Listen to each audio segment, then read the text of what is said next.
What's going on, Colts Nation? It's Elijah from Sports Talk Indy, where we cover all things Colts every single day. Be sure, if you haven't already, to be subscribed. This is the beginning of draft week, and we are going to be cover every single story that we get that is newsworthy, has credibility, and that we feel like is going to cover where the Colts are going in the draft. So over the weekend, Chris Ballard had a couple of news conferences, couple of interviews, and that left us with some very fun little nuggets. Chris Ballard, the first one being when asked about why they structured DeForest Buckner, he could have given any sliver of hope. But when he said why did they structure DeForest Buckner's contract the way he did, his response was to see Twitter go nuts. Kind of rubbed me the wrong way, whatever. I really just want to see some more hey guys, trust me, anything besides the smugness that I get. But it's fine. Anyway, so here we're going on over a couple of the articles that came out from that interview. So the first one comes from Coral Smith from NFL, which might be AI. She kind of looks AI. Anyways, Colts general manager open to trading up or down in draft order if situation's right. Now, that in and of itself does not reveal anything. But I think there is some things that reveal that the Colts might be going in a different direction than I hoped.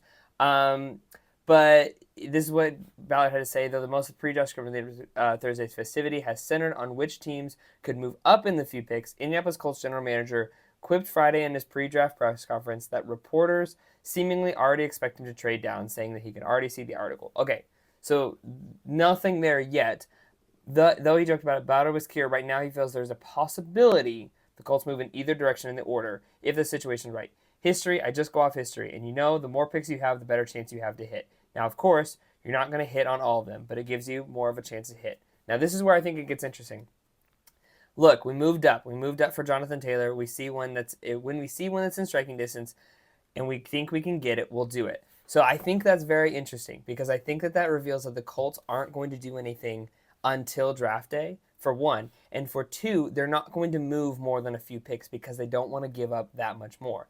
Only 4 teams have less picks in this year's draft than the Indianapolis Colts. Now, there are 9 teams tied with 7, so we have 1 in every round. This is the first year in a while that we've only had 1 in every round.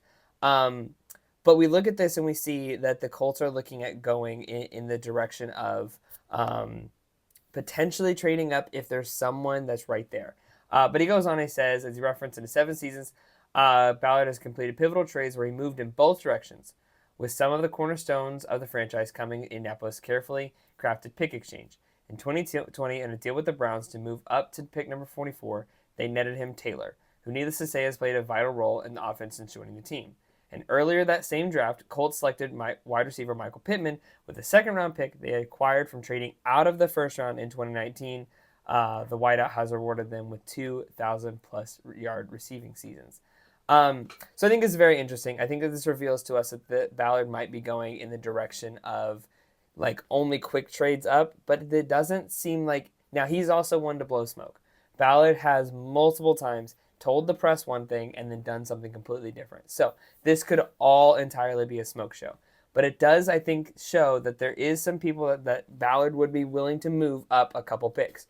Ballard also spends a majority of his time, it seems, on the day 2 and day 3 picks. So it's very possible that Ballard is looking at round 2, round 3, round 4, and seeing what he can get there, and not as much on round 1. It's just the way that he operates. It's very frustrating.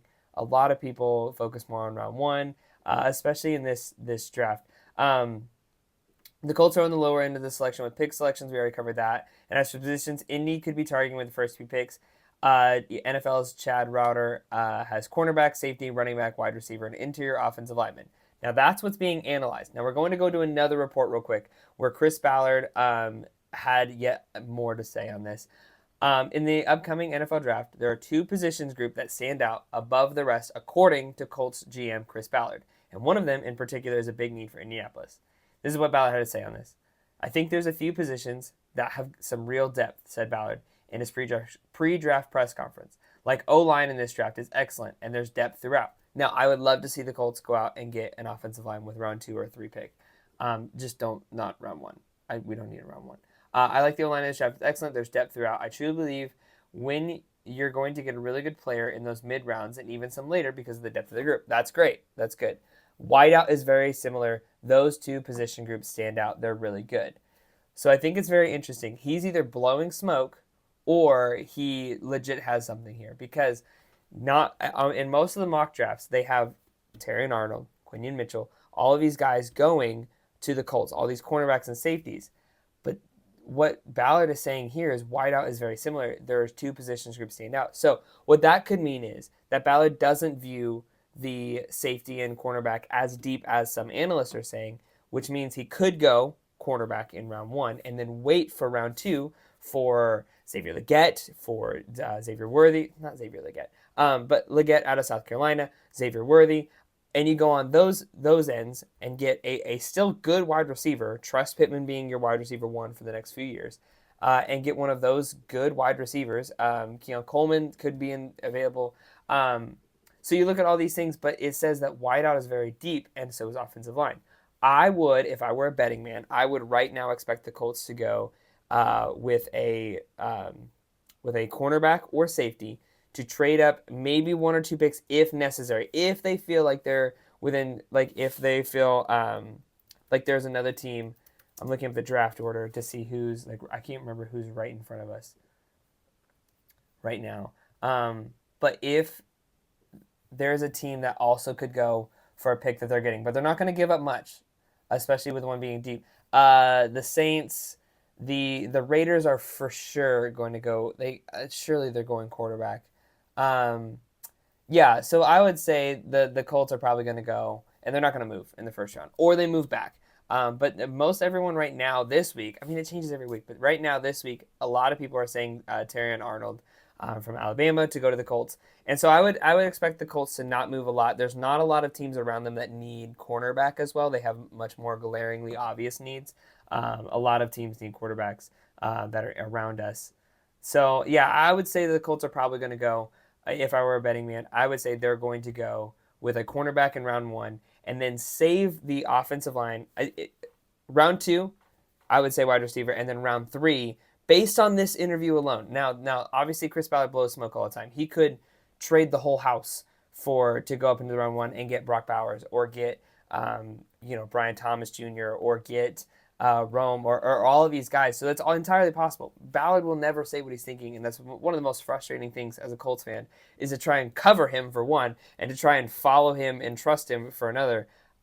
It's just extraordinarily frustrating. So however the draft is about planning ahead, we look to the 2025 offseason. Ryan Kelly, Will Fries are both set to be free agents. Meanwhile, Smith, will be the final year of his contract. So we've got a lot of guys in the offensive line that are either on the final year of their deal this year or they only have one more year left. So, this could be a time where they bolster the offensive line. Listen, if it works, I'll trust it. But I think that we've seen that, like, it's so up in the air where it's going to go. But during his time as GM, he's showing willingness to move trades, such as resulting in him moving down rather than up. So, yeah, I would expect the Colts to go down. But based on this interview, it does seem like Ballard's in good spirits. As frustrating as that is at times to follow, it does look like he's in good spirits and that everything is going according to his plan at least. And I think I'm still holding out hope that they're still going to sign a big name guy with the money that they get from DeForest Buckner's contract. So we'll see how it all plays out. We're going to be posting every single day. This is draft week. So many exciting things coming, and we'll see you on the next one.